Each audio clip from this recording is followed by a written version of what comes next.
Bismillahirrahmanirrahim. Assalamualaikum warahmatullahi wabarakatuh. Alhamdulillahirabbil alamin wassalatu wassalamu ala asyrofil anbiya'i wal mursalin sayyidina wa nabiyyina wa maulana Muhammad wa ala alihi wa sahbihi ajma'in.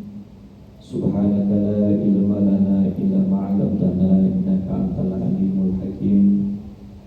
Rabbi shrah li sadri wa yassir li amri wahlul 'uqdatam min lisani yafqahu qawli bi jahi nabi wa alihi amma ba'd. Hadratul hadirin jamaah Masjid Al-Ikhlas yang dirahmati oleh Allah Subhanahu wa taala. Alhamdulillah, kita bersyukur atas karunia kesehatan dan panjang umur yang telah diberikan oleh Allah Subhanahu wa taala kepada kita, sehingga di malam hari ini kita dapat bertemu kembali untuk belajar dari sebuah kitab yang insya Allah memberikan kebaikan dan kemanfaatan untuk kehidupan kita dunia dan akhirat. Mudah-mudahan dengan hadirnya kita di tempat yang mulia ini, Allah muliakan kita di dunia dan Allah muliakan kita di akhirat. Amin ya rabbal alamin. Hadirin jamaah sekalian yang dimuliakan oleh Allah Subhanahu wa taala, kita akan lanjutkan kajian kitab Fathul Qarib Mujib. Bismillahirrahmanirrahim. Wa qala musannif rahimahullah ta'ala wa nafa'ani wa iyyakum fi dharaini amin ila anqal. At-targhibu fi ada'i zakah wa tarhibu minal bukhli biha. Motivasi dalam melaksanakan zakat dan ancaman dari sifat kikir untuk tidak membayar zakat. Qala Allah ta'ala, Allah Subhanahu wa taala berfirman, a'udzu billahi minasyaitonir rajim, wa aqimus shalah wa atuz zakah warka'u ma'ar raki'in. Dirikanlah kalian sholat dan tunaikanlah zakat, dan rukuklah bersama orang-orang yang rukuk. Wa qala ta'ala, wa ma umiru illa liya'budullaha mukhlishina lahuddin hunafa wa yuqimus sholata wa yutuz zakah wa dzalika dinul qayyimah. Dan tidaklah kalian diperintahkan oleh Allah Subhanahu wa taala kecuali untuk menyembah Allah dengan ikhlas terhadap agama yang lurus, dan dengan mendirikan sholat dan menunaikan zakat. Itulah yang dimaksud dengan agama Islam. Wa qala ta'ala, walladzina yaknizuna adh-dhahaba wal fiddah wa la yunfiqunaha fi sabilillah fabashshirhum bi'adzabin alim yawma yuhma 'alaiha fi nari jahannam fatukwa biha jibahuhum wa junubuhum wa dhuhuruhum hadza ma kanastum li anfusikum fadzuqu ma kuntum taknizun. Dan bagi orang-orang yang menyimpan emas dan perak, yang mana mereka tidak menginfakkan di jalan Allah Subhanahu wa taala, maka beritakan kepada mereka dengan azab yang sangat pedih. Di hari itu dia akan dipanggang dengan apa yang dia simpan di dalam neraka jahanam. Maka dia akan disetrika di neraka jahanam, mulai dari mukanya atau wajahnya, kemudian punggungnya dan dadanya. Dan itulah sesuai dengan apa yang mereka simpan untuk diri mereka. Fadzuqu ma kuntum taknizun, maka kalian akan menerima azab sesuai dengan apa yang kalian simpan. Wa ani bin Umar radhiyallahu anhu qala Rasulullah sallallahu alaihi wasallam umirtu an uqatila an-nas hatta yashhadu an la ilaha illallah wa anna Muhammadar Rasulullah wa yuqimu as-salata wa yutu az-zakata fa idza fa'alu dhalika asamu min dima'ihim wa amwalihim illa bihaqqil Islam wa hisabuhum 'ala Allah. Wa an Abi Hurairah radhiyallahu anhu an-nabi sallallahu alaihi wasallam qala man atahu Allahu malan falam yu'addi zakatah مثل له ماله يوم القيامة شجاعا أقرأ له زيبة يطوقه يوم القيامة ثم يأخذ بالهزمته يعني شقيه ثم يقول أنا ملك وأنا كنسك ثم تلا هذه الآية ولا يحسبن الذين يبخلون إلى الآية آخرة. Hadirin yang dimuliakan oleh Allah Subhanahu wa taala, pada pertemuan kali ini kita akan membahas tentang salah satu kewajiban bagi setiap orang muslim dalam agamanya, yaitu membayar zakat. Dan yang berikutnya adalah mengenal tentang salah satu sifat yang harus kita jauhi karena sifat itu dapat mencelakakan kehidupan kita di dunia dan juga di akhirat. Sifat yang dimaksudkan adalah sifat bakhil alias kikir atau pelit. Maka para hadirin yang dimuliakan oleh Allah Subhanahu wa taala, kita harus tahu bahwasanya zakat itu adalah kewajiban yang diberikan perintah oleh Allah Subhanahu wa taala untuk dikeluarkan. Dan mulai diperintahkannya oleh Allah Subhanahu wa taala tepat pada tahun kedua dari tahun hijrahnya Nabi sallallahu alaihi wasallam.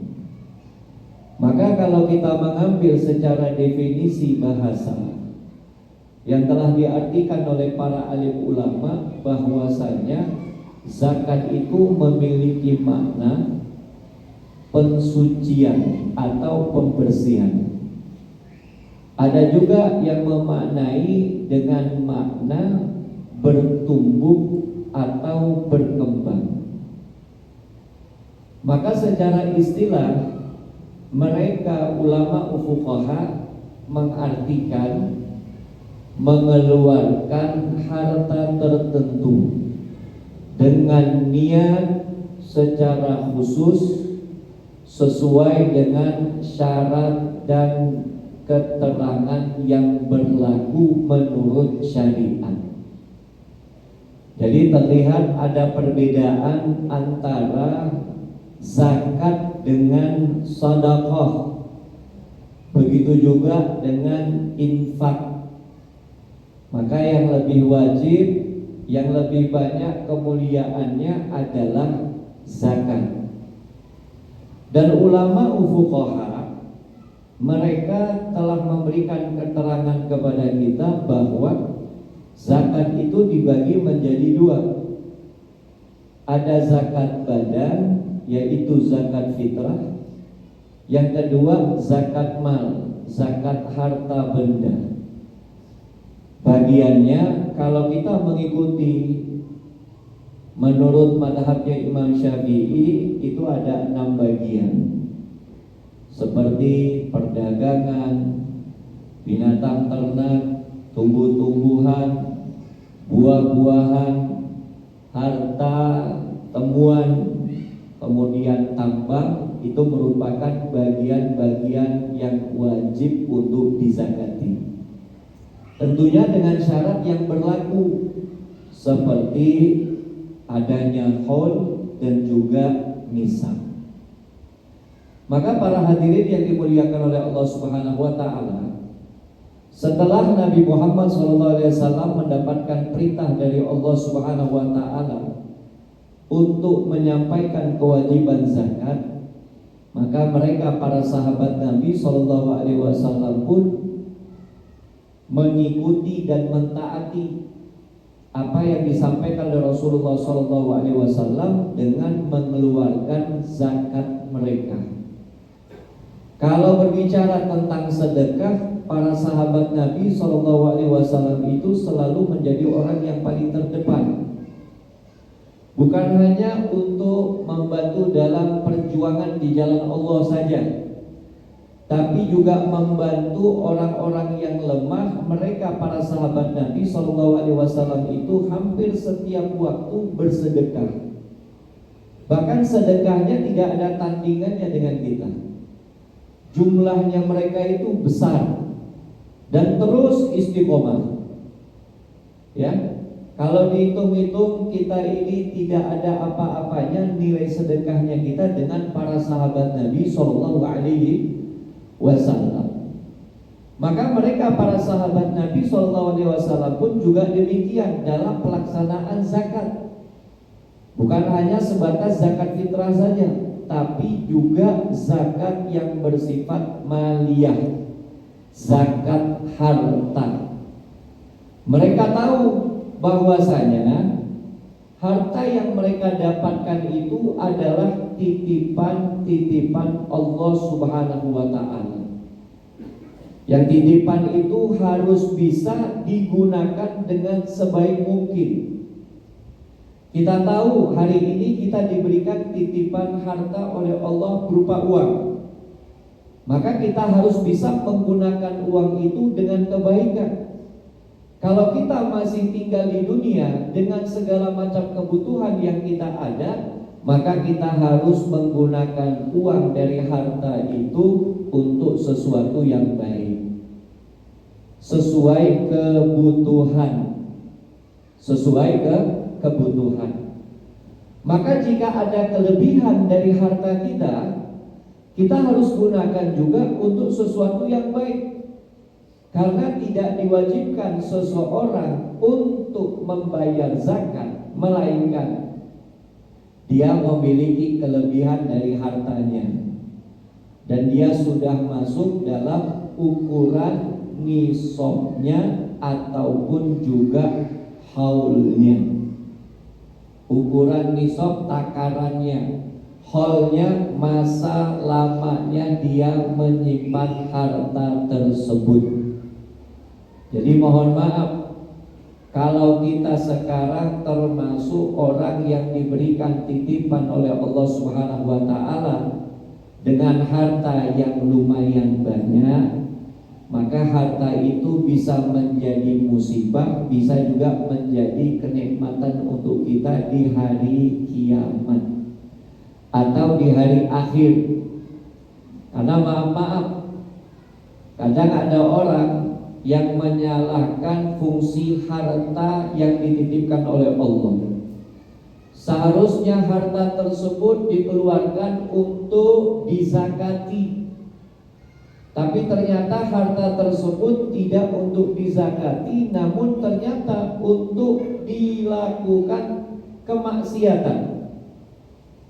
Atau semisalnya harta tersebut lebih banyak, apa bahasa kita, diasetkan.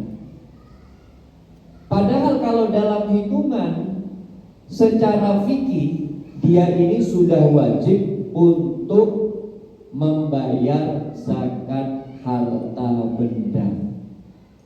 Maka hati-hati ya. Salah satu dampak bagi setiap umat yang tidak mau membayar zakat, selain nanti dia akan mendapatkan azab dari Allah Subhanahu wa Ta'ala di hari kiamat, nanti dia tidak akan pernah mendapatkan keberkahan hartanya di dunia. Walaupun dia merasa dia yang paling kaya, dia yang paling banyak depositnya, dia yang paling banyak asetnya, tapi kalau tidak mau mengeluarkan satu bentuk kewajiban seperti zakat, maka bisa jadi tidak ada keberkahan di dalam hartanya. Kriteria ketidakberkahan suatu harta itu, Pak, adalah ketika harta itu tidak digunakan untuk kebaikan. Tapi kalau harta itu digunakan untuk kebaikan, selama yang halal dan diridhoi oleh Allah, maka ada keberkahan di dalam harta itu. Contoh, Anda hari ini dapat uang 100.000, Lalu Anda gunakan uang 100.000 untuk kebutuhan yang memang gak bisa untuk dikurangi. 50.000 untuk nafkah keluarga, 50.000 ini dibagi untuk bensin motor, ya. Kemudian untuk keperluan ini, keperluan itu, habis duitnya.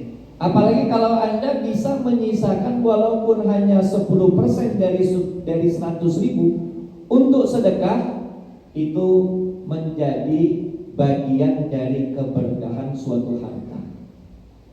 Tapi kalau dengan 100.000 habisnya tidak jelas, mohon maaf, main ini, belikan ini dengan sesuatu yang tidak ada kebaikan atau kemanfaatannya, maka itu bisa menjadi bagian dari ketidakberkahan suatu harta. Jadi kita gak perlu nunggu kaya. Dengan uang pas-pasan pun kita bisa melihat kadar keberkahan di dalam harta kita itu ada atau tidak. Dan salah satu motivasi yang menjadikan kita harus bersemangat untuk mendapatkan kadar keberkahan di dalam harta kita adalah dengan mengeluarkannya di jalan kebaikan, seperti dengan bersedekah, berinfak, dan juga dengan membayar zakat. Paham kira-kira? Nah, makanya dalam penggunaan harta, kalau kita mau menerapkan di dalam prinsip keuangan keluarga kita, ini bagus.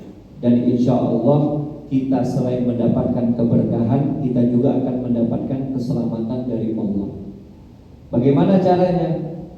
Cara prinsip keuangan yang baik itu diajarkan oleh guru Zaini, guru sekumpul di Banjarmasin, ya, Kiai Haji Abdul Ghani. Beliau menyampaikan bahwa kalau kita memiliki harta harus kita bagi tiga. Sepertiga untuk kita nikmati dengan segala macam kebutuhan, sepertiga untuk kita putar atau kita simpan sebagai tabungan, dan sepertiga kalau bisa untuk bersedekah di jalan kebaikan. Misal Anda punya uang 1 bulan 10 juta, Anda bagi 3 juta memang untuk kebutuhan, dinikmati, makan, minum, bayar listrik. 3 juta disimpan, dijadikan aset atau tabungan. 3 jutanya lagi mungkin kalau kebanyakan untuk sedekah, dikurangi lagi. Karena ulama di zaman sekarang mengatakan bahwa kalau uang sedekah kita tidak kita khususkan, kadang kita itu nggak mau bersedekah. Kita bisa mencontohkannya dalam setiap waktu atau dalam setiap kondisi. Di saat kita bertemu dengan orang fakir, orang yang lemah, membutuhkan bantuan kita, kita masih lihat dulu, ada nggak duit kecil ya? Dan kita punya persepsi kalau beri miskin, beri orang fakir pasti uang kecil. Gak pernah kita punya persepsi ada enggak uang besar ya? Coba ya. Padahal kalau kita mengeluarkannya tidak akan pernah berkurang hartanya kita. Bahkan siapapun di antara kita ini semuanya pasti akan melewati satu masa di akhirat yang disebut dengan yaumul hisab. Yaumul hisab dikatakan oleh ulama, kalau ada orang yang kaya tapi bakhil, maka kehidupan yang dia jalani itu sama seperti orang fakir. Sama seperti orang fakir. Dan nanti di akhirat dia tetap akan dihisab sama seperti hisabnya orang kaya. Kita banyak duit, tapi kita gak mau keluar duit. Nunggu kawan jamin, nunggu kawan ngasih duit. Hidupnya kita gak beda jauh sama kelompoknya orang-orang fakir yang butuh dengan duit. Padahal kita punya duit. Dan Masya Allah nanti di akhirat kita itu akan dihisab oleh Allah dengan hisab yang panjang. Yang disebutkan oleh Nabi SAW, perbedaan masa hisab kelompok orang fakir miskin dengan kelompok orang kaya itu 500 tahun. 500 tahun masa di akhirat. Jadi sebenarnya kalau kita saat ini sudah diberikan amanah oleh Allah menjadi orang yang kaya, orang yang sukses, maka dengan kekayaan dan kesuksesan kita harus kita jadikan sebagai jalan untuk masuk ke dalam surganya Allah. Mau dibawa kemana? Ya, Nabi SAW sudah memberikan gambaran ketika manusia dihadapkan oleh Allah Subhanahu wa Ta'ala di hari mereka harus bertanggung jawab tentang segala hal yang mereka lakukan di dunia. Maka Nabi mengisyaratkan yaqulu ibnu Adam, manusia nanti akan berseru kepada Allah Subhanahu wa Ta'ala, mali, itu hartaku ya Allah, itu hartaku ya Allah. Saya dulu jadi orang sukses ya Allah, saya dulu jadi orang kaya ya Allah.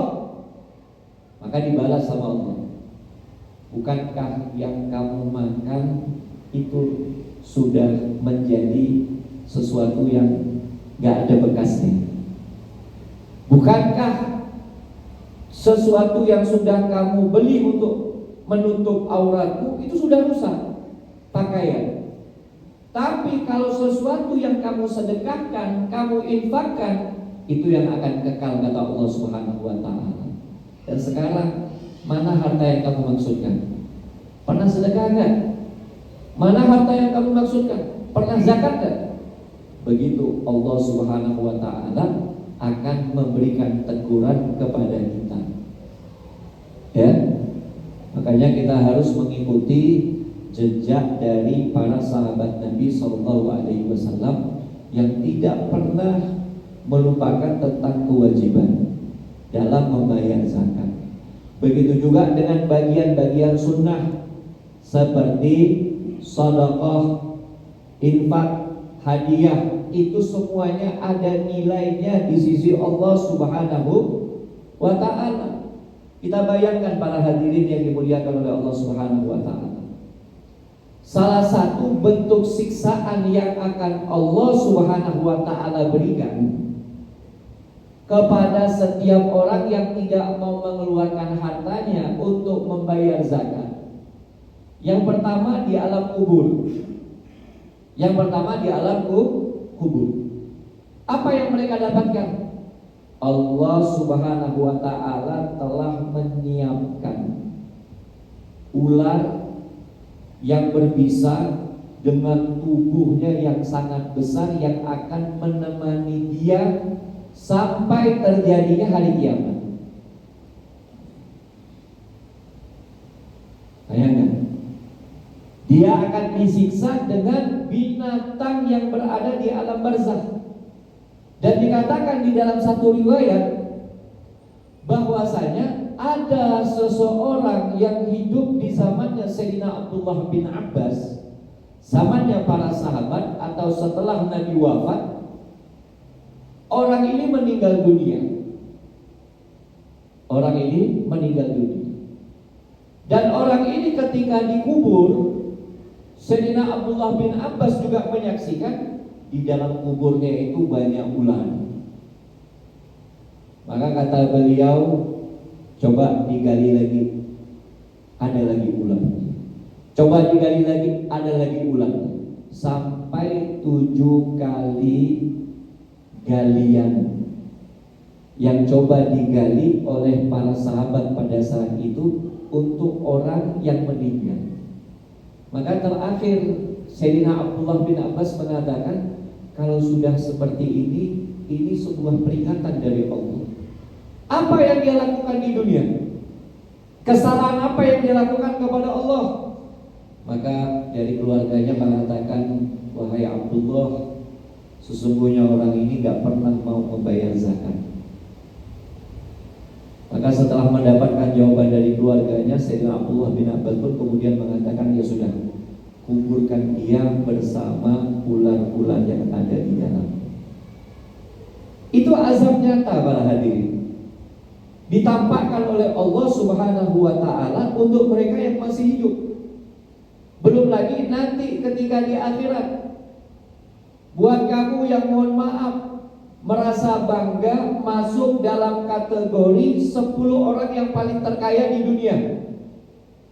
Gak tahu lagi jumlah asetnya berapa, nolnya mungkin gak bisa dihitung.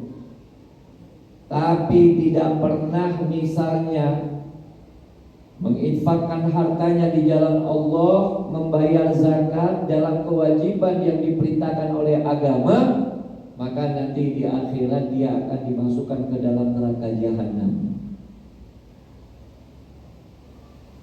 Wajahnya, dadanya, punggungnya disetrika oleh malaikat.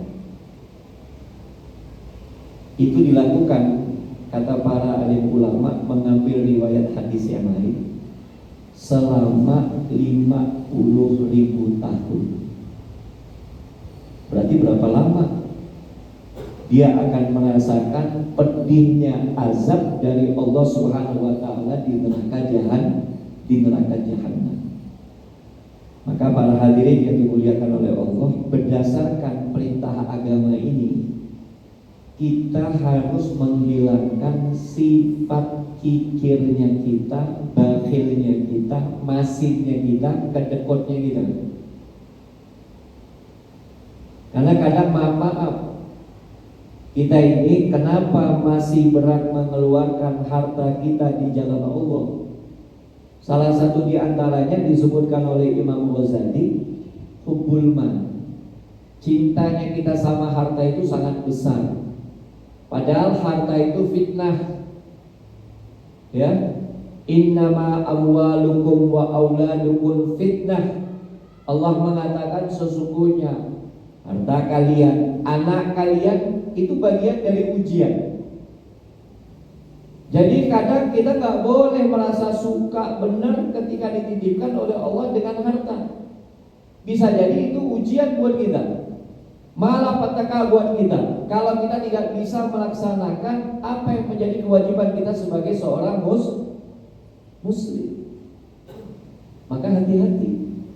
Kemudian kadang yang menjadi sebab adanya sifat bakhil di dalam diri kita, khauful fakri. Kita ini takut miskin. Kita ini takut miskin. Padahal kalau kita misalnya ditetapkan oleh Allah menjadi orang yang sederhana, mungkin masuk dalam kategori miskin, kita itu menjadi kelompok orang yang paling mudah hisabnya di akhirat. Dan nanti kita berada di dalam kelompoknya Nabi SAW. Nabi sendiri yang mengatakan, Allahumma ahyina miskinan wa atmitna miskinan wa hsyurna ma'a zumratil masakin. Ya Allah, hidupkan saya dalam keadaan miskin, matikan saya dalam keadaan miskin, dan kumpulkan saya bersama orang-orang miskin. Nabi mengangkat derajatnya orang-orang miskin. Tapi kalau kita ditanya, mau gak jadi orang miskin? Kita gak mau jadi orang miskin. Maunya jadi orang sukses, maunya jadi orang kaya. Tapi begitu datang perintah Allah, aqimus shalah wa atuz zakat, gak mau, angkat tangan. Bahkan kadang maaf, orang-orang di zaman sekarang ini mencoba menjadikan satu bisnis agar tidak terkena zakat. Atau mencoba, memang kadang di satu sisi yang lain ada baiknya, dia keluarkan uang dengan cara sedekah setiap hari, sehingga kalau dihitung secara nisab, hartanya itu gak sampai untuk wajib zakat. Contoh, ketentuan wajib zakat itu kan nilai kadar hartanya itu sesuai dengan nilai emas 84 gram. 84 gram. Coba dikalikan 2 juta, 168 juta. Kalau Anda punya uang simpanan 168 juta, tapi Anda keluarkan untuk perputaran bisnis, Anda gak wajib zakat. Ya. Tapi kalau uang itu benar-benar Anda simpan, bahkan lebih dari 168 juta, itu Anda wajib zakat. Sama juga dengan emas. Anda pekoleksi emas. Emas istri Anda sangat banyak, mungkin berapa 1 kilo ini misalnya aja. Disimpan sebagai investasi, wajib zakat. Dihitungnya mulai dari tahun pertama beli, masuk bulan kalender Hijriah, bukan Masehi. Dihitung sampai setahun. Tapi kalau ternyata sebelum setahun sudah dikeluarkan, dijual, nggak wajib zakat. Nggak wajib zakat. Ini kadang biasanya ada yang seperti itu, tapi ini masih bagus, masih mau bersedekah minimal. Ya, yang kadang kurang bagusnya adalah mereka mengkategorikan bahwa bagian-bagian dari sunnah, bagian-bagian dari hal baik yang mereka lakukan untuk menolong orang itu bagian dari zakatnya. Itu bukan bagian zakat. Anda misalnya ada orang yang butuh uang 100 ribu, ini Pak, ada zakatnya kita. Itu sedekah Pak. Itu sedekah. Zakat itu dikeluarkan hanya 1 tahun 1 kali. Ya. Zakat fitrahnya kita di bulan Ramadan, zakat harta bendanya ya kita lihat dimulainya kapan kita berinvestasi. Memang kalau berbicara tentang zakatnya agak ngejelimet, mesti ke pakarnya, ya. Namun kalau kita memang sekarang belum diwajibkan, setidaknya kita tahu kalau seandainya kita dapat durian runtuh, uang dengan jumlah miliaran, lalu kemudian kita simpan dengan aset-aset tertentu, setahun 2 tahun kita wajib zakat. Tanyakan kepada guru-guru, ustadz-ustadz, biar ada keberkahan dari harta kita. Dan itu harus kita tanamkan untuk anak dan keluarganya kita. Dan tambahan yang terakhir, kalau sekarang kita ini diberikan keluasan rezeki oleh Allah, maka peluang kita untuk masuk surga itu sebenarnya lebih besar. Peluang kita untuk selamat dari segala macam ancaman-ancaman azab itu lebih besar, khususnya untuk diri kita sendiri.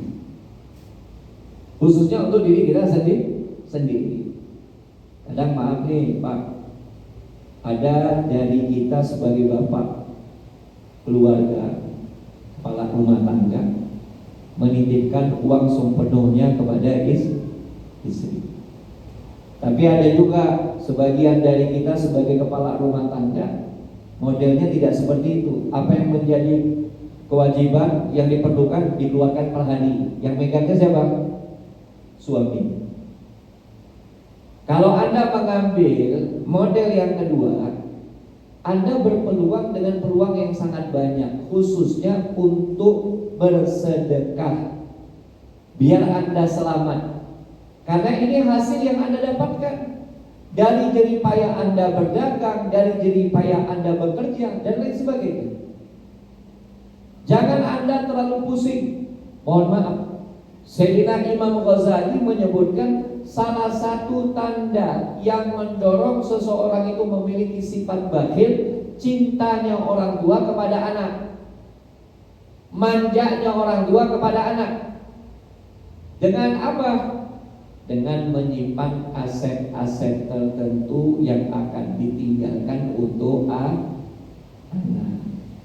Kita kadang bangga Bang dengan uang pensiunnya kita, dengan apapun yang kita dapat, misalnya dari harta waris kita simpan, kita belikan tanah. Memang ada positifnya, memang ada nilai positifnya. Kalau ditanya untuk siapa?